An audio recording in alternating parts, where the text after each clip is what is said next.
So we're here this week at VMware Explore, obviously under the auspices now of Broadcom.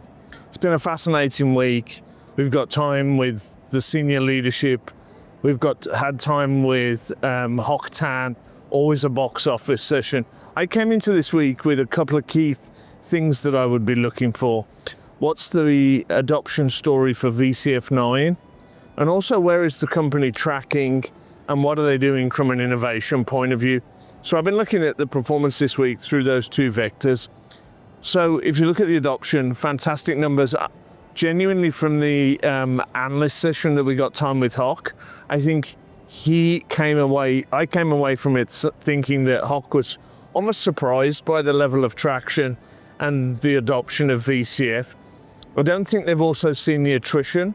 I've been talking about that a lot this week, not seeing that manifest itself in Nutanix's earnings or in the earnings and how we can extrapolate from IBM's earnings around Red Hat. Those two would be the most obvious target platforms for bulk migrations away from the traditional VMware's virtualization stack, and I'm yet to see that. So I think there's something there that's trending and I'm tracking about adoption. I think there's obviously some clients that are looking at it, but I've come away, we've had some customer panels. There's been a lot of really, really good adoption stories about VCF9.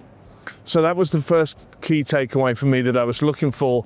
And I think I'd give probably an 8 out of 10 on that vector from the Broadcom team.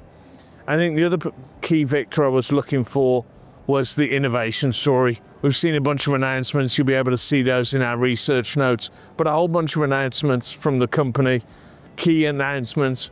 I think the big takeaway from me is around where Tanzu's going, trying to position that more as a developer platform and less of a Kubernetes platform.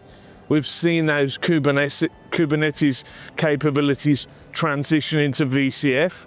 We've also seen the Tanzu guys really get their act together and sort of pull together a bunch of assets for a data intelligence platform that's really trying to position themselves as the Snowflake on-prem.